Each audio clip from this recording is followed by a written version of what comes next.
En matière de durée du travail, la réglementation définit précisément les règles applicables et les possibilités d'adaptation ouvertes par la négociation collective. Cette matière est assez technique et nous l'aborderons en plusieurs courtes vidéos. Je vous propose aujourd'hui de commencer par les durées maximales de travail.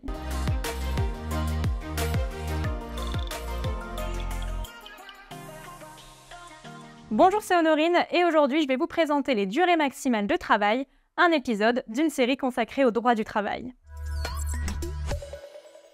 Le Code du travail pose des règles de limitation des durées maximales de travail pour la durée quotidienne de travail tout d'abord, puis pour la durée hebdomadaire ensuite.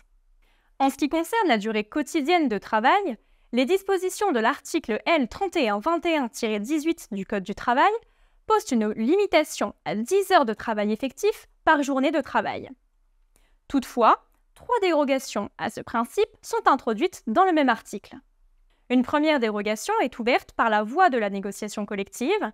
Le législateur a permis de convenir par voie d'accord d'entreprise ou par accord de branche d'une durée maximale quotidienne pouvant aller jusqu'à 12 heures.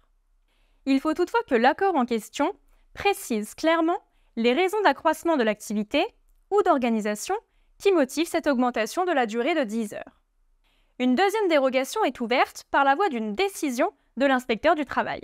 Au terme des dispositions des articles D. 3121-4 et D. 3121-5 du Code du travail, l'employeur peut, en 3 hypothèses, demander à l'inspecteur du travail une autorisation de déroger à la durée maximale quotidienne de 10 heures.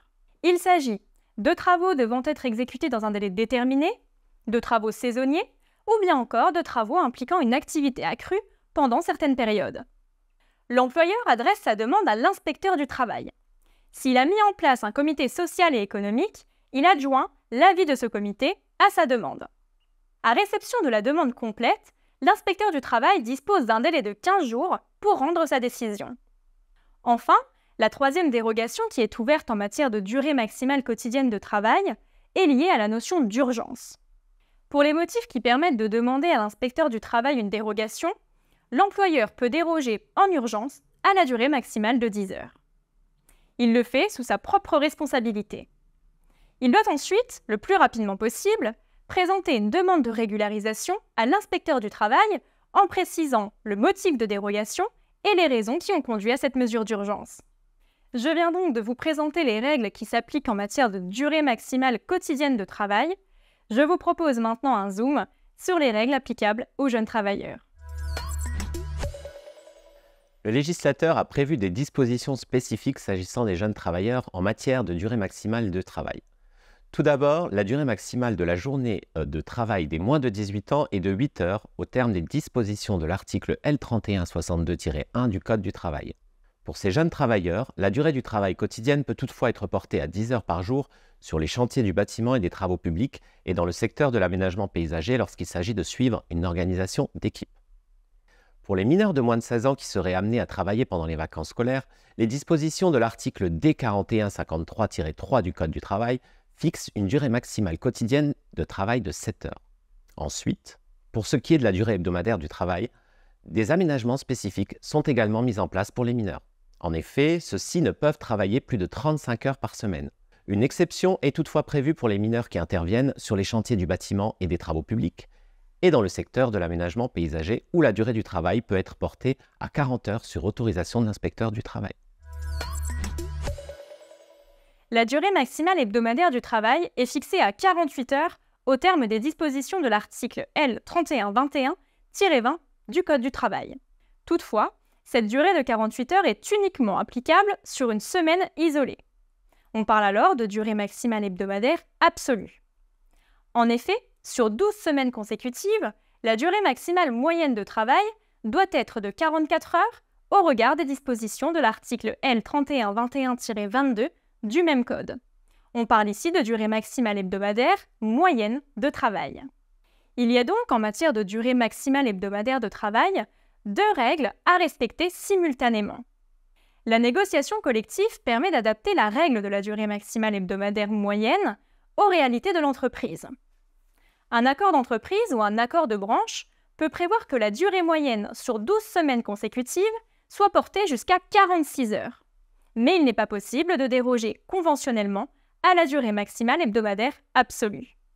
Ces deux règles, de durée maximale absolue et de durée maximale moyenne, peuvent faire l'objet d'une dérogation par décision administrative au terme des dispositions de l'article R 3121-10 du Code du travail.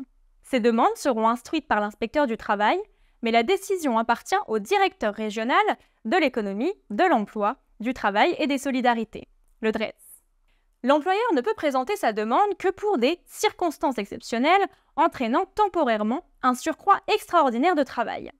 On le voit donc, en utilisant des adjectifs forts comme exceptionnel et extraordinaire, la réglementation entend que la dérogation soit vraiment fondée sur des motifs impérieux. La demande est accompagnée de l'avis du comité social et économique s'il existe. Elle doit obligatoirement être présentée pour une durée précise. Il n'est pas possible de déroger de manière pérenne. Lorsque la décision de dérogation est accordée, elle peut porter la durée maximale absolue à 60 heures par semaine et la durée moyenne à plus de 46 heures si nécessaire. Le DRES peut enfin étendre ses décisions de dérogation à des secteurs d'activité qui connaissent une activité particulière en certaines saisons. Il en est ainsi, par exemple, de certains travaux agricoles en période de moisson. Nous arrivons à la fin de cet épisode et il y a donc 3 points à retenir. La durée maximale de travail est à la fois absolue, c'est-à-dire considérée sur une semaine isolée, et moyenne, c'est-à-dire considérée sur 12 semaines consécutives. Il existe des possibilités de dérogation conventionnelle et par décision administrative aux durées maximales fixées par le Code du travail. Enfin, les mineurs, en raison de leur jeune âge, bénéficient d'un régime particulier limitant le nombre d'heures qu'ils peuvent accomplir. Vous avez apprécié ce contenu et la pratique du droit du travail vous intéresse? Découvrez le métier d'inspecteur du travail, un métier de terrain qui vous permettra de mettre en pratique vos connaissances sur l'ensemble du champ couvert par le Code du travail et bien plus encore. À très bientôt pour un nouvel épisode consacré au droit du travail.